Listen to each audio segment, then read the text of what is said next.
কম বয়সে পরিবারের দায়িত্ব নেওয়ার পর যা হয়, বয়সের তুলনায় অতিরিক্ত দায়িত্ব নিতে হলে জীবনটা আর ঠিক স্বাভাবিক ছন্দে চলে না। শিশু কিশোর বা উঠতি বয়সে তরুণদের পড়ালেখা ছাড়া খুব বেশি দায়িত্ব সাধারণত থাকে না। পরিবারের কাজে সহযোগিতা করলেও সেটি অভিভাবকের তত্ত্বাবধানেই হয়ে থাকে। কিন্তু কখনো কখনো পরিস্থিতি এমন দাঁড়ায় যখন কম বয়সী সন্তানকেও নিতে হয় পরিবারের দায়িত্ব, যা তার বয়সের তুলনায় অনেক বেশি।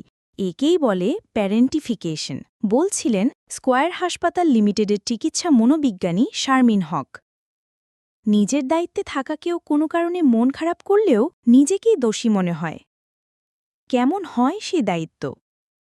প্যারেন্টিফিকেশনের আওতায় কম বয়সে পরিবারের জন্য অর্থ উপার্জন, খাবার দাবারের ব্যবস্থা, বাড়ির দেখাশোনা কিংবা ছোট ভাই বোনকে মানুষ করার দায়িত্ব নিতে হতে পারে। মা বাবাকে মানসিক সমর্থন দেওয়ার কাজটাও করতে হতে পারে। তবে অনেকেই শিক্ষাজীবনে নিজের খরচ চালানোর জন্য টুকটাক কাজ করেন, বাড়িতে মা বাবাকে কাজে সহযোগিতা করেন কিংবা ছোট ভাই বোনের দেখভাল করেন। মা বাবার তত্ত্বাবধানে থেকে এমন কাজ করাকে কিন্তু প্যারেন্টিফিকেশন বলা হয় না। কেন এই দায়িত্বের বোঝা?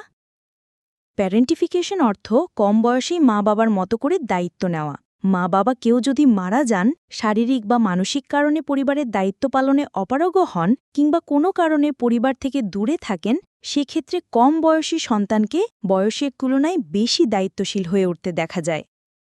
একটা সম্পর্কে থেকে আরেকজনকে ভালো লাগলে সিদ্ধান্ত গ্রহণে তাড়াহুড়ো নয়।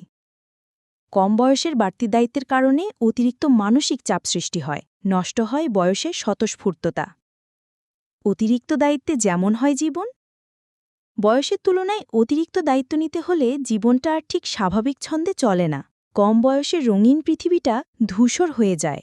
আপাতদৃষ্টে মনে হতে পারে কম বয়সে দায়িত্ব নিতে শিখে যাওয়াটা ভালো, কিন্তু কম বয়সের বাড়তি দায়িত্বের কারণে অতিরিক্ত মানসিক চাপ সৃষ্টি হয়, নষ্ট হয় বয়সের স্বতঃস্ফূর্ততা।